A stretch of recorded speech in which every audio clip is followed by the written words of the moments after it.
Okay, this is your final print, which means it's also the last video that we're doing for the printmaking class.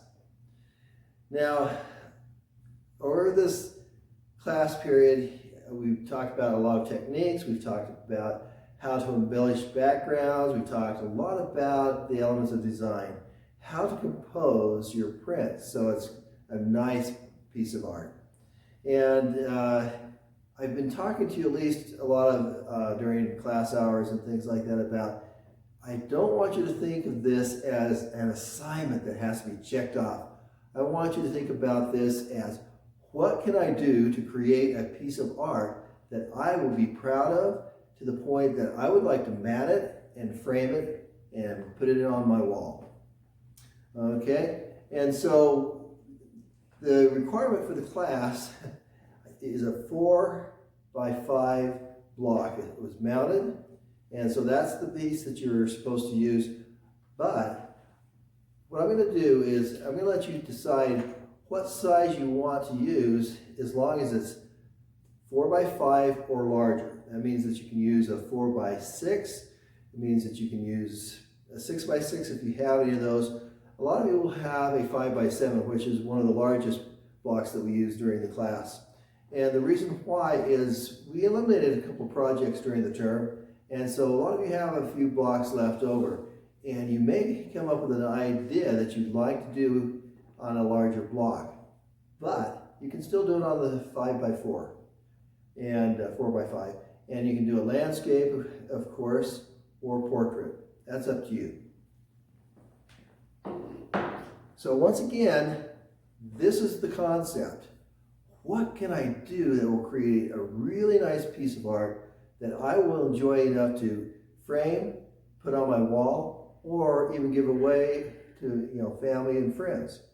So I'm going to show you a few examples of student work, a little bit of my work, just things that you can look at to kind of get a general idea of what you might want to do.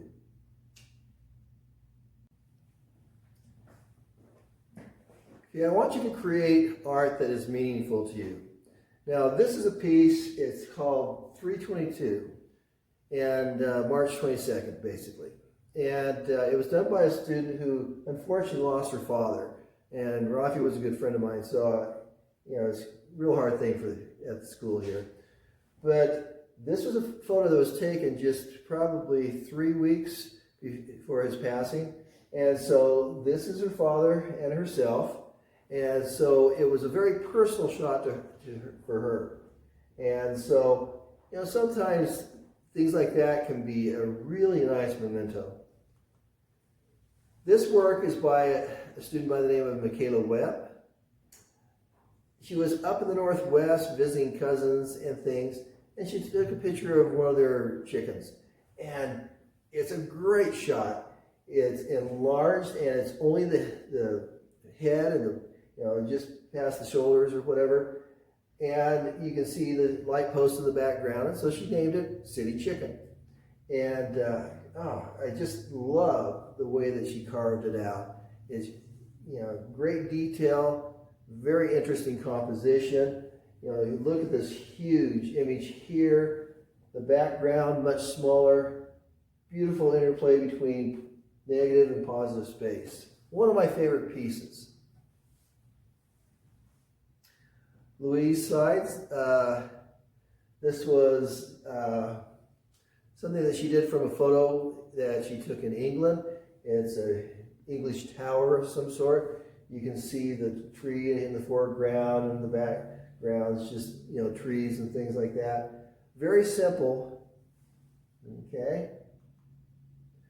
This is a piece that I did. It's called Mesas on the along the San Rafael River.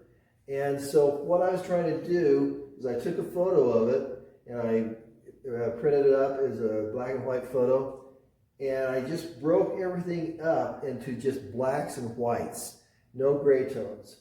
And so this is the image that I came up with, and a fairly good sized print, so it's one of the ones that I enjoy. This was done by one of our students. This is Jack Francis from a few years back, and it's the Tram and Snowbird. And it's a 4x5, so this is exactly the same size format that you're doing for your final. And once again, it's, you know, he's in this tram over here, and they're getting ready to pass each other. And so, just very simple, black and white, but oh, nice composition. You know, you've got the dark negative space up here. With the snow, that's the positive space. On the bluff here, the rocks showing through. Just a very, very nice design. Sydney Weaver did this just a couple of years back, and it's called The Raven.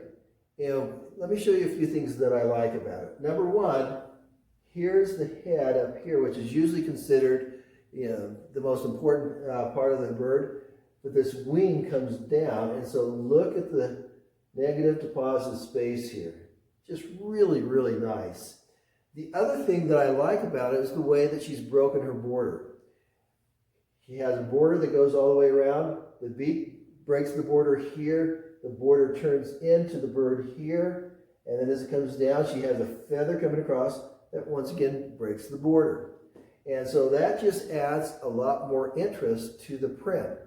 So I think that she did a great job on this. And of course, as soon as I saw it, I asked her to please print me off a print also.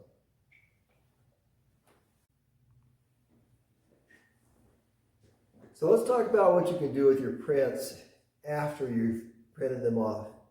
This is one of my prints. It's Stonehenge. I did a series of 2 different types. And this is that same lateral format that you've done already in class, 3 by 12 inches. But I cut a mat around it, and the mat extends a little bit further than what you see here. But, you know, now it's ready to be framed. Now this is a print. It's actually an etching or whatever, but it was done by another artist, and I traded some work for it. And it's called Pig Pen, so you can see the pigs there. And it hangs in our dining room. I mean, where else would you hang pigs?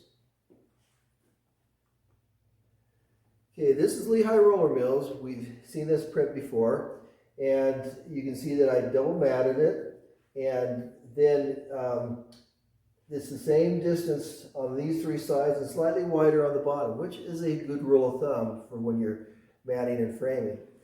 But this one hangs on the wall of my studio. Another one, Bottleneck Peak. Now this is down the San Rafael Swell. I was down there and I took some photographs, and then I came back and I created this print. Once again, matted, simple frame, and it hangs in my studio.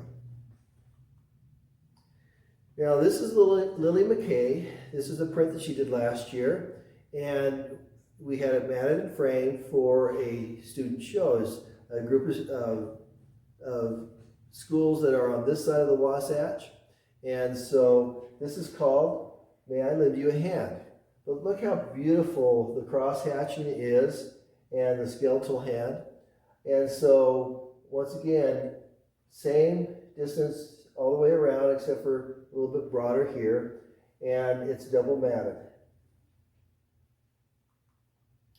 This is another print by Lilly Mckay, and so if you've ever seen a time-lapse photo of the sky when it's a dark sky, and as the lens is open and the earth is rotating and everything, you get these circular lines around Polaris. And so, once again, matted and frame, simple wood frame. That's a little broader on the bottom, same distance around on the 2 sides. So these are the things that you should be thinking about.